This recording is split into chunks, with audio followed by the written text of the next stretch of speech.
let's start the discussion this Monday. Now, Facebook says Nigerians will pay 7.5% value-added tax on all ad placement from January 1st, 2022. Now, according to the statement, the charge will also apply to those buying ads for businesses or personal purposes. The statement added that those exempted from VAT would be able to recover the funds if they provide the tax ID. Facebook, now Meta, is the parent company of Instagram, Facebook, and Messenger, and of course Facebook social media channels. Now, the federal government is currently working on modalities to tax the digital economy and improve revenue. Of course, to discuss this and understand what this means, I have joining me via Zoom. He's a startup coach, Mr. Idowu Akinde. Good afternoon, Mr. Akinde. Thank you so much for joining us on the show. Hi, Tolu. It's always a pleasure to speak with you. Yes, first, can you make us understand in its entirety what this really means? 7.5% tax on ads from 1st of January 2022. And there's one thing I also need you to clarify. The charge will apply for ads running on Facebook for businesses or personal purposes. Make us understand this, please. Well, I hold no brief for the federal government, but it has the markings of. Now, Facebook is making this announcement. We're not hearing this from the federal government. The federal government did not issue a circular. FIRS did not issue a check, as far as I know. Okay, did not inform the public or the general public, right, or the internet browsing public. We heard this from Facebook, but Facebook would only take such an action if they are under pressure or they are being pressured from behind by an unseen hand. It's kind of expected. The economy has been crash-strapped for a while. We know that this current administration, the government, is really, really, really desperate to shore up revenues. The dollar prices, the exchange rate has been really, really high. So it's obvious that the government has been trying to deploy multiple strategies to raise money. Now, the government has seen that the digital economy is booming. Of course, the digital economy will boom. The digital economy has boomed all over the world, not just in Nigeria, all over the world since the pandemic. Of course, it will boom. But I would say that they are going about it the wrong way. Rather than taxing the little that we've seen that is looking so impressive to them that they feel, oh my God, this thing is growing, let's tax it, right? Rather than do that, I would advise, give the digital economy, anybody that's starting a new tech-based economy or tech-based company or startup, give them a tax break, give them a tax-free moratorium or something like that. Let's even engender, let's even encourage, let's even stimulate more growth. The natural effects of that growth, job creation here and there, tax payments here and there, those things naturally will be greater revenue for the government than this stranglehold, that appears that that is being made to look like a VAT consumption tax kind of thing. I think it's the wrong approach. I don't think that should I say that the government should not collect taxes? Definitely not. Okay. However, is this the right way to go about it? I don't think so. If this is not the right way to go about it, like you said, they can see a lot of business activities across that pipeline or across that landscape or that space. It's a two-way thing. How then should it be done? One, then how will it be monitored and of course tracked for accuracy if even implemented? Well, again, I want to believe that somewhere within the mandate of, perhaps if someone goes to search the particular act that establishes the FIRS, okay, somewhere within the mandate of the FIRS, there is a clause that says the FIRS also has the authority to deploy whatever tools, technology or otherwise, that helps them fulfill their mandate. So if FIRS, Federal Inland Revenue Services, mandate is to collect federal taxes across the nation. then somewhere within that mandate, there must be the empowerment, the authority to either procure or develop technology tools, whether they are mobile apps, whether they are cloud servers, whether they are, whatever type of apps, web apps, websites, whatever the technology tools are, they must also have a supporting authority to deploy the tools that help them get that job done, which is to mop up, all revenues in the country. So there's no doubt about that, right? So owing from the general mandates that they have, the mandates or the tools to collect on this digital economy VAT, digital economy VAT, shouldn't be a problem like that, right? So if there is a way that they are already tracking non-digital economy VAT and they are monitoring and tracking those entities and they are collecting the taxes due, then they should just extend it to this one.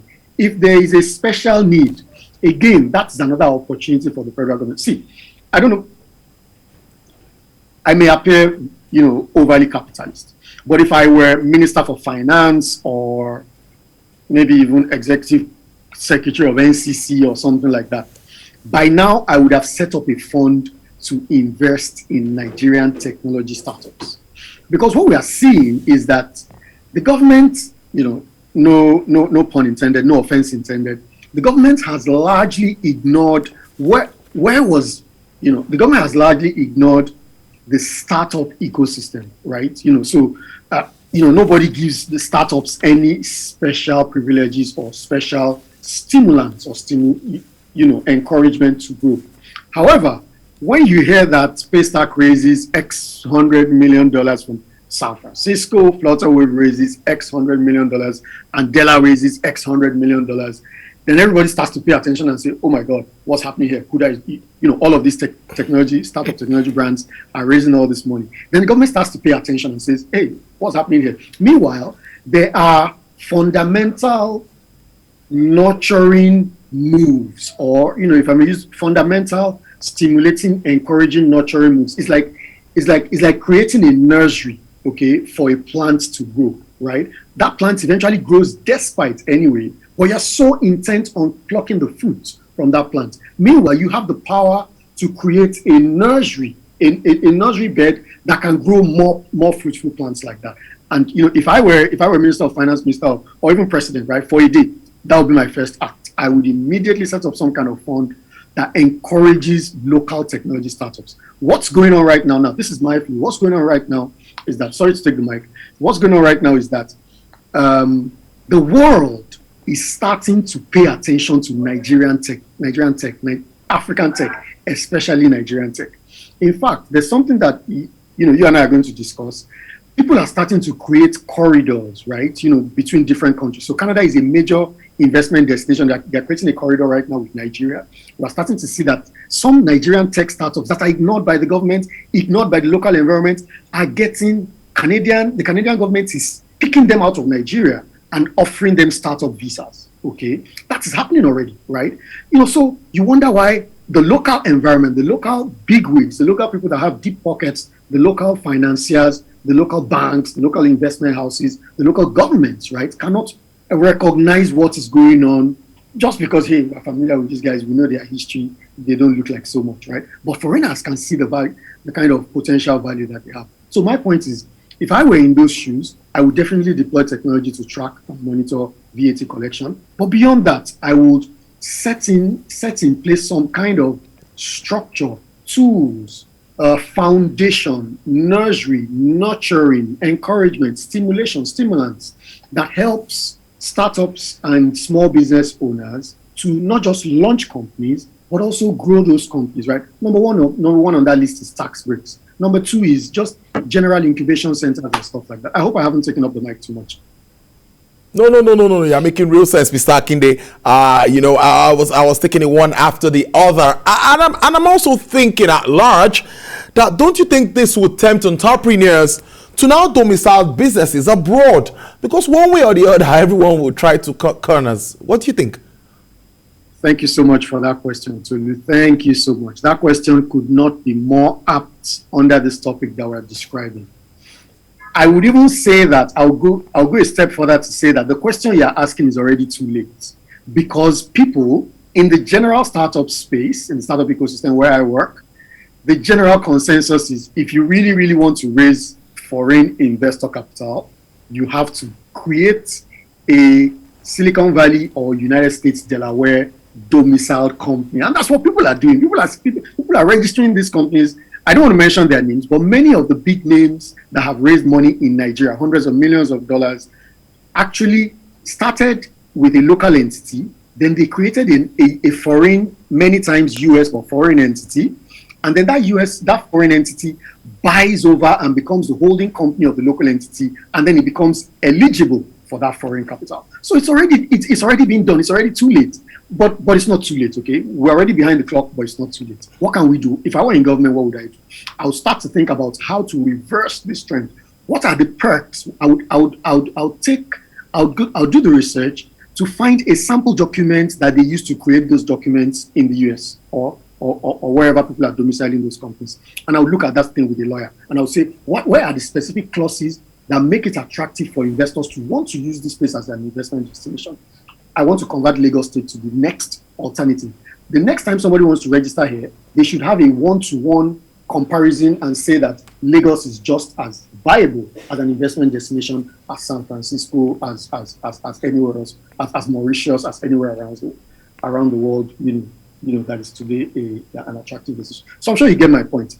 I don't think that there is a lack of ideas locally. There's no lack of ideas. There's plenty of things to do. It's just that, sorry to say, there's no polite way to say this. It's just that our people are comfortable in their backward ways. That's just what it is. We need to upgrade. We need to move with the times. This is the 21st century. This is 21 years into the 21st century. In fact, this is 22 years into the 21st century. It's not like this is 2001 or 2005, right? So we really, really, really need to up our game. I'm sorry, we need to up our game, right? Because what we are seeing is that the more we continue to ignore the trends of the 21st century, foreigners are looking at private individuals. They're looking at young boys, young 19, 25, 27, 30 something year old boys and girls, sorry to say, and they're investing in them. They're putting tens of millions, sometimes hundreds of millions of dollars behind them. Meanwhile, nobody in the local environment encouraged those guys. So you can't blame them for these decisions. So I think, starting all the way from the Facebook VAT, I think is a wrong move. I think is a right move, deployed in the wrong way and at the wrong time, all the way to this move or this suggestion to create competition. So think of it like this, right? Think in pragmatic terms. If you were a business, say you were selling lemonade, and you are selling lemonade in Unilag, let's use a popular position, somewhere in Unilag, and you suddenly heard that somebody else has come with a more sophisticated lemonade making machine, what would be your natural reaction? Would you not think, this guy has come to steal my market? I need to upgrade my machine. I need to upgrade my strategies, my marketing strategies, my sales strategies, my customer service, my after-sales service strategies. That's the natural thing that occurs to every businessman. But I don't see that thinking occurring to the people in charge of the Nigerian economy. I'm sorry, maybe I don't. Maybe they are thinking of it behind the scenes, but I'm not seeing the signals. And that already is already a red flag, right? So they need to do more. I'm taking a lot of time today. No, you're making real sense, Mr. Akinde, and I'm really enjoying this conversation now, and I'm sure viewers are doing same. Now, we see a lot of countries trying to take advantage of this space, that's the digital space, and we see tax breaks in some cases, and even African countries trying to come together. ICT is one of the major sectors they are looking at to be able to expand frontiers and make impact. So if we have all of this, why are we now thinking of taxing instead of encouraging these guys? So where do we draw the line? Well, Tolu, I know that you're a broadcast professional, so you may have boundaries and limits, as to how you speak. You may be under obligation to be polite, okay? When you're asking these questions. I just have to be objective. I am a private individual. Okay. So there is no line to be drawn. Young companies, SMEs, particularly I can imagine first of all, let's think about it. Who is advertising on Facebook, Instagram, WhatsApp, and all of these digital channels? All the sales, all the marketing channels in the digital economy. Who's advertising there? It's large, it's small companies, it's small companies, it's small IT companies. Yes, once in a while we see the likes of the big telcos, the MTNs, you know, the Coca-Cola. Some once in a while they do advertise, but that's not the bulk of of their annual marketing budget. The bulk of the annual marketing budget is in-person activations, events, sponsoring concerts, out of home, billboards, you know, those kinds of things. That's where the bulk of their budget goes. The people that will really be affected are the people who are launching startups or are running small businesses. And these people will now have to, for instance, if you were budgeting 10,000 naira per month before, you now have to budget, you know, a certain maybe 1,000 naira extra, right? That's 1,000 naira that could have bought something else, right? Or that could have gone to another use, right? So, you know, Facebook will not want to run foul of the government, of the local government, you know, of the area where they operate in. But I'm sure that the guys at Facebook will just be smiling to themselves, probably giggling to themselves, because they will be like, Nigeria is taxing us, Ghana is not taxing us, Togo is not taxing us. And that's just Africa. They will look outside Africa and see that all the European countries are not, you know, and they'll just be like, sigh. I'm sure you get my point. So I cannot be on this table, for instance, if I were invited to a forum to discuss this, I cannot advise anybody to tax young companies like this. If there is a way to either separate the big companies from the small in the implementation, in the specification and implementation of this tax drive, maybe that can work. Or if I would even say, you know, let it go, stimulate this digital economy. Now, there's something that I feel very passionate about. It's a slight digression, if you don't mind, just for 1 minute. It's a slight digression. If you remember the Hush Puppy case, okay, the fallout of the Hush Puppy case, right, is that Hush Puppy is just one person that managed to get caught. Okay, some people have argued because it was flamboyant. My mind cannot but imagine how many other Hush Puppies still exist. And if those guys could have deployed those skills towards the schemes that they pushed or promoted, what if those guys could have been building technology products and earning forex for the local economy? Imagine if we can train 10,000 young Nigerians, instead of being Yahoo Yahoo boys, to be what is the equivalent of India's current $150 billion per annum forex income. Imagine if we have 10 to 20 or 50,000 Nigerians scattered all across the country, working at desks 8 hours a day, 12 hours a day, and earning forex and paying forex as capital gains tax or whatever, you know, personal income tax or whatever it is in Nigeria. First of all, they'll be comfortable, their families will be comfortable, the government will benefit. I don't see why we cannot see that this is a viable alternative, rather than taxing the short-term gains. We've only seen gains for maybe 2, 3, 4, 5 years, and we immediately want to start taxing them. Rather, we should be thinking about how to convert this 5-year gain to first of all, multiply it and make it longer term, you know, 15 years, 20 years, and then we can start to think about tax. Tax is the last thing that we should be thinking about right now. My position, 2 cents. Thank you, sir.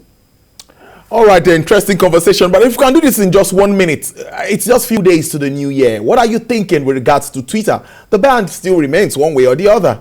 Let's wrap up on that note. Just 1 minute, Mr. Akinde. Well, in the context of taxation, it is kind of ironic to hear that the same federal government that banned a certain, I wouldn't say that the justification to ban it is suspect, okay, because we've been over that.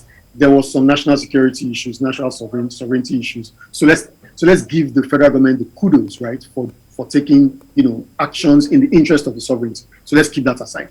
However, allowing that ban to have stayed this long, there's no way you want to argue that there has not been any net economic loss to both Nigerians individually, the people who have small businesses that operate on Twitter, and to the local government that earns some kind of income tax, no matter how small, from those guys that are making money from Twitter. Therefore, if the government is really saying that we're on a tax drive, shouldn't you be releasing Twitter just the same way you are trying to tax Facebook?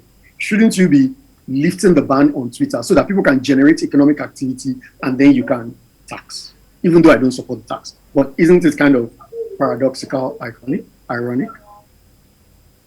I must thank you so much, Mr. Dowakinde, for starting this week with us on the show. It's really interesting talking to you. Mr. Dowakinde is a startup coach. Thank you so much for explaining to us and making us understand what all of this means. Enjoy the rest of your day. Thank you, Tolu.